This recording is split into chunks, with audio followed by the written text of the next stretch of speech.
With massive layoffs in nearly every sector, weakness in manufacturing, car sales, and housing, and the biggest one-month decline in the trade deficit since the financial crisis, the economic picture is not looking good, which might explain why so many billionaires are loading up on gold, including hedge fund manager John Paulson and real estate mogul Sam Zell.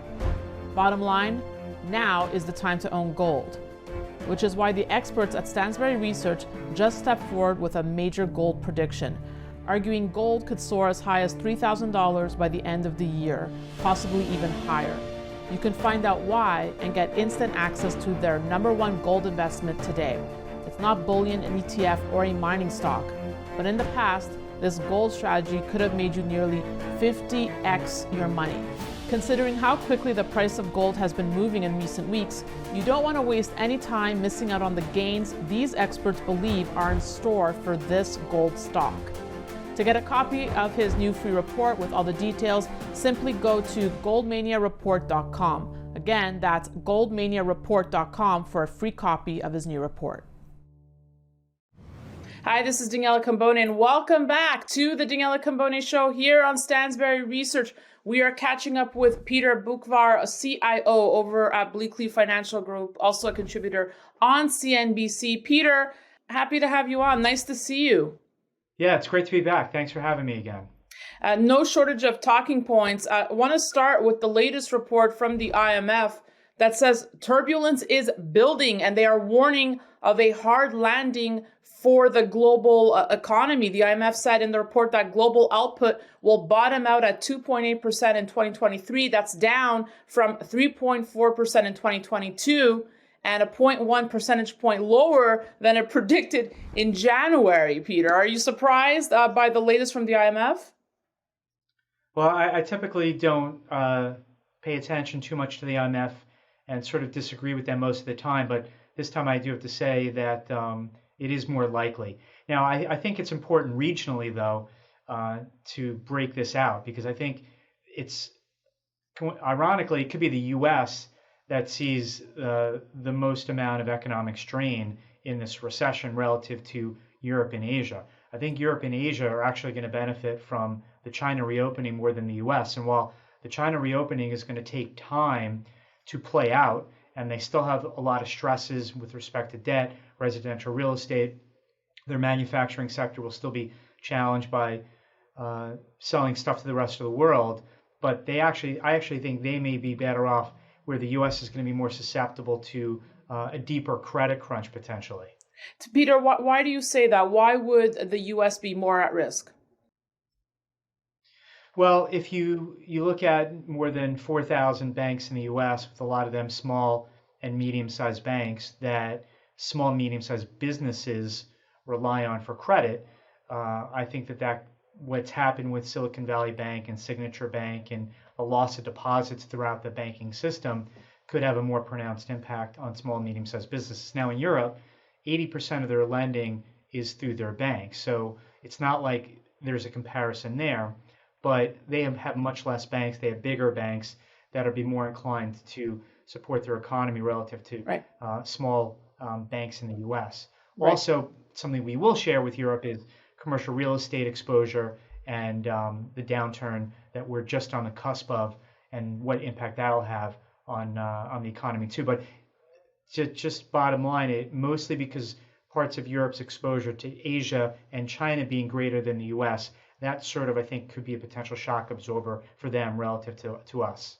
Now, something else interesting in the IMF report, Peter, was that they're saying, once inflation is under control, that we will be headed globally in a lower interest environment, possibly seeing quantitative easing again. Now, I know you've been saying that's been very vocal that the Fed has to stop raising rates right now. Yeah, so, well, on one hand, yes, the Fed should stop raising rates. Now, that doesn't mean that they have to end their inflation fight, even though I think that they've been successful so far. But I would think that it would be more prudent in light of the bank failures that happened March 9th and through the following week, is why not just take a timeout, take a step back, and see how the credit squeeze potentially plays out from here. I mean, there's been over the last couple of weeks a notable decline further in deposits at banks, but also loans outstanding. Commercial industrial loans have fallen sharply over the last couple of weeks to the lowest level since September 2022. The 2-week decline ending at the end of March in commercial real estate loans, that 2-week decline is the biggest 2-week decline since 2011. So there's been an immediate credit response to what has happened. So if I'm the Fed, well, that in itself is a form of tightening. And the Fed has to understand just keeping rates higher for longer itself also is a constant form of tightening, because the risks to the economy is every month that passes by, somebody's debt is maturing and resetting at a much higher price than the loan that is maturing. So the economy just gets chipped away just by keeping rates where they are. So in light of all this, in light of the banks, why not just take a step back, take a pause at the next meeting? There's always another meeting that they can hike at. So that is my issue with the Fed. Now with the IMF, I heard what they said, that interest rates are just going to go right back down to the floor again, and it's like they've learned absolutely nothing from this experience. That Right. One of the problems that we're in is having interest rates so low for so long and conducting all this QE. So for the IMF to say, okay, let's just go back to the monetary playbook that we've been doing, tells me that they've learned absolutely nothing from the experience. So I agree with their first piece. I disagree with their second part of what you cited. That's a really good point, Peter. It just seems to be the quick fix, right? That QE has just become, let's just revert back to it. Let's just go back to easy money. That's the easy way out.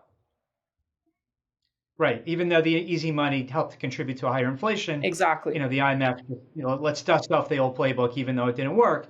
But that's the one thing with policymakers, whether it's on the monetary side, the fiscal side, the IMF, the World Bank, there's no self-reflection here on what works and what's not when it comes to policy. So let me ask you this, Peter, because a lot of what you're saying about the Fed, people thought was going to happen at the last meeting. They thought they really were going to take a pause. Obviously, they didn't, hiking quarter percentage point. So the question is, what did that tell you about the Fed's thinking? Are they concerned about optics? Why didn't they take that pause?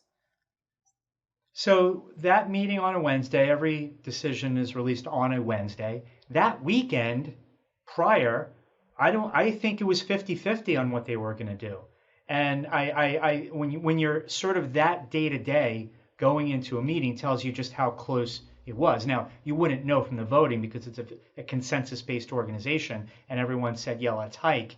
But I think they took some comfort that the steps that they took to calm the situation after those two banks went down was enough to hike again. I think that it could have gone either way.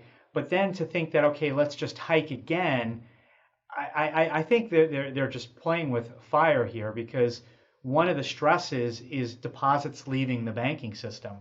So if they hike again, well, then even more deposits are going to leave the banking system. And like I said, just because you don't hike at a particular meeting doesn't mean you can't hike at subsequent meetings. And if I was there, I would just argue that, hey, it's prudent. The world's changed here over the past month. The world's changed since two banks went down, and we're looking at the loan data. So I think that the Fed continues to look in the rearview mirror when it comes to inflation, and this is coming from an inflation hawk. And I think it's more prudent to call a timeout. If they do pause, what is the risk of markets ripping? Well, certainly that could happen, but we're also entering earnings season, which I think will be down year over year, reinforcing an earnings recession. And the economy is going to continue to deteriorate, I believe, in the coming quarters. So like I said, just because the Fed stops raising doesn't mean they're going to be on the cusp of cutting. And just by holding rates where they are is a continuous form of tightening. And inflation's moderating, but we're not going back to the 1% to 2% on a sustainable basis like we were pre-COVID and for a while prior to that. this is a different ballgame. Rates, this is a new interest rate regime that we're going to have to get accustomed to. So yeah, the market's going to initially react, but I think the next test really for the market is because if the Fed hikes or not, they're basically done anyway. And in fact, the bond market, the Fed funds futures are already pricing in rate cuts. So we're already pricing in the rate cut situation here. I think the Right. next challenge for the markets is the economic impact and consequences of a 500 basis point rise in interest rates in 1 year, and the credit squeeze that's created, and all the hit to people with floating rate debt and debt that's maturing, and the economic slowdown that comes. That's where the next focus is going to be, and less so whether the Fed's going to raise or cut or here and there. Right. I hear what you're saying. I also want to talk to you about gold's performance, Peter. I know the last time you said, being in precious metals, it's really a form of financial sadomasochism. I couldn't agree with you more. So let's talk about gold. Obviously, we know flirting with 2000. What's it going to take to really hold and break through? And where do you see the yellow metal headed? Okay, so before I talk about what's ahead, let's take a step back and look at, okay, what's been thrown at gold over the last couple of years? And that was a ferocious rally in the dollar. What's that? Everything has been thrown at it, Peter. Of course, but predominantly a ferocious rally in the dollar and obviously a very sharp rise in interest rates. So the dollar rally, and let's look at the dollar index, even though it's sort of skewed to the euro and the yen, which makes up more than half of that index.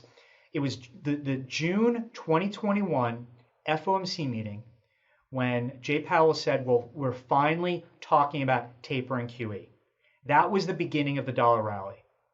The dollar rally then ended at the end of October 2022, just as the Fed was slowing down the pace of their rate hikes after 4 in a row of 75 basis points, and they were calibrating to 50, then 25, and then the dollar sold off.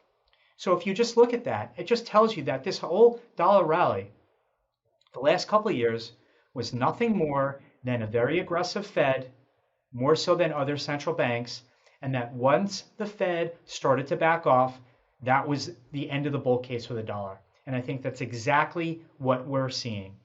And I know everyone's got different theories on the dollar and this and that and their predictions about where it goes, but at least from June 2021 through now, the dollar has just traded off what the Fed has done and expectations of what's to come.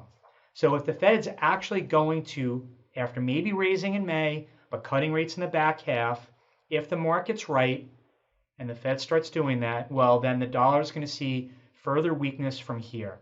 And maybe, just maybe at some point, the dollar is going to start to react to the US budget deficit as a percent of GDP, which is about 6%, even before a recession begins.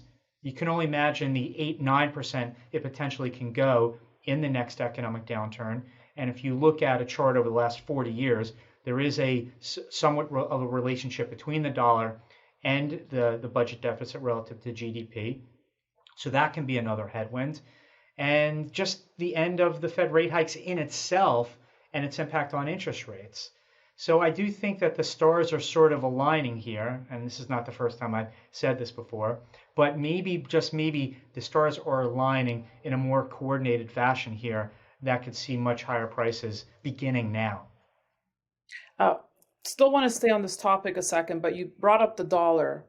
And you've rightfully brought up that everyone's kind of jumping on the dollar bandwagon now, and everyone has a theory: de-dollarization, death of the dollar. Will it lose its reserve currency status? Curious to get your thoughts on where you think the U.S. dollar is headed from a geopolitical and global standpoint. Is it at risk of losing power here, Peter? Well, we've been seeing for years, sort of in terms of central bank reserve holdings. So let's talk about that first. We've seen diversification ever since the euro was created. And it's been a slow moving sort of train going down the tracks where slowly, there's more diversification and more usage of the euro. Now, obviously an amalgamation of all those European currencies, but it's been happening where I think global reserves of dollars are down to about 60%. but that's going to continue. That there's going to be continued diversification on the reserve side. So yes, so if the Saudis are going to trade oil with China and denominate it in yuan, well, then that gets to yes, the reserve side, but also the percentage of dollar usage in daily transactions. And yes, that is going to slow, but from a very high level. And I still think that's going to take many, many years, maybe decades, to sort of play out. And that the dollar is not going to lose its reserve status, but maybe it'll just be less influential when it comes to its dominance in global transactions, and that there'll be reason to use it less than we did before. It still will remain its dominance, particularly versus some of the alternatives or a lot of the alternatives. So I don't think that this is an event that happens within the next 2 years, but it's an evolution that maybe it does pick up pace, maybe it doesn't, but it's a direction that we're headed. And I think it's way too early to make these grand calls that people are making, but there's no doubt that over the coming decades, people are going to use less dollars and do more relationship type local currency transactions. Because in a way, isn't that just much easier? I mean, if Saudis are going to sell oil to China, doesn't it make sense for China to pay for that oil in their own currency? And then Saudi Arabia can make their own decision about what they want to do with that currency. They can convert it to their own currency. They can convert it to dollars. They can keep it in yuan. From an efficiency standpoint, it actually makes more sense to conduct business in that fashion. Right. And I hear you on that. And that does make sense. But why didn't they do this 10 years ago? Right. I mean, this goes back to the early 70s when we sort of had this petrodollar agreement with the Saudis and OPEC that we're going to denominate the transactions of crude oil in dollars. And now there's sort of chinks in that armor as other countries are saying, hey, let's denominate this in other things. So you're right. Why didn't this happen earlier? And yes, it's beginning to happen now, I think, because of the war with Russia and Ukraine and the U.S. basically freezing half of Russia's oil reserves, currency reserves, that then freaked out everybody else that holds a lot of dollars. So that certainly was the catalyst for let's transact more in other currencies other than the dollar, for sure. Right. Makes sense. That definitely. And just tying this back to gold now, Peter, World Gold Council saying that we've seen records, I think, of all time, gold buying from central banks in 2022, and the pace is continuing. China's releasing slowly how much gold they're buying. India just released earlier today that they've added more gold. What does this signal to you, Peter, that we're seeing central banks really hoarding gold at a pace we've never seen? Well, getting back to that confiscation of Russian assets, that certainly accelerated the shift. And why am I going to take risk with my currency reserves in other countries when if the US or EU don't like what I do, well, then they can take it. So having physical gold on site, on premise, in their own vaults, I think for them is a much more prudent management of their reserves. And all these countries see what central banks have done too. It's no mystery. They see what their own central banks have done with all, the era of QE and zero rates and negative rates. And we're still still have one little tiny toe in negative interest rates with Japan, but they see what's gone on and they understand the importance of gold. And that's the thing with gold is that when you've been around for 5,000 years, you've been through a lot, and you've been through a lot of ups and downs. So I think in this kind of environment, it certainly makes sense to have more of an allocation to it. But it certainly was exaggerated by the Russian invasion for sure. Peter, any thoughts on Bitcoin's actions, price action? Many are saying that it has been behaving quite similarly to gold. What do you make of what we're seeing on the Bitcoin front? It definitely has, for sure. And certainly on the heels of the playbook of, okay, well, the Fed's done raising interest rates or almost done. Let's buy gold and tech stocks and Bitcoin and Right. dust off at least that playbook. I think when tech stocks start trading on their own economic and earnings fundamentals, because there's the last 10 years, there's been quite a relationship between the NASDAQ and Bitcoin. So to me, the real test for Bitcoin is if it can separate itself from the NASDAQ and tech stocks and more align itself with the direction of gold.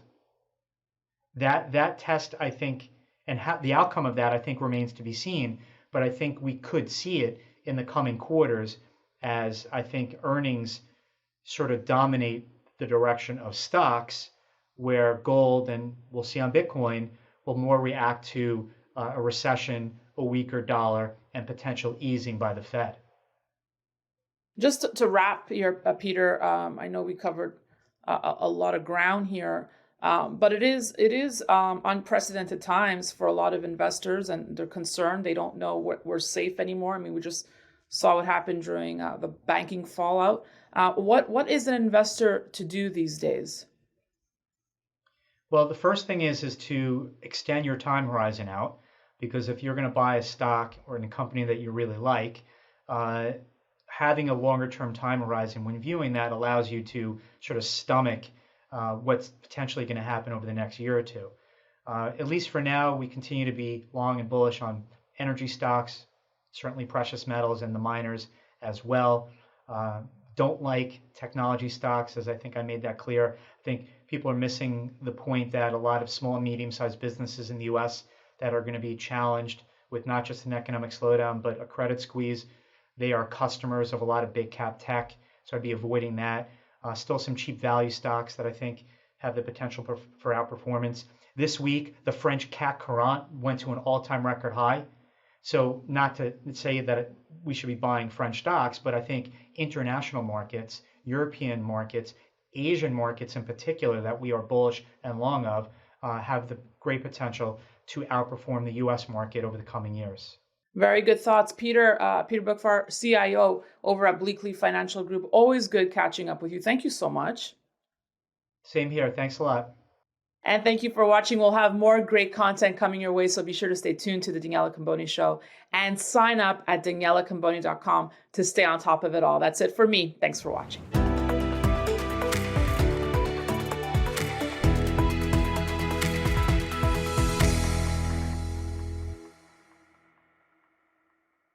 Opinions expressed on this program are solely those of the contributor and do not necessarily reflect the opinions of Stansberry Research, its parent company, or affiliates.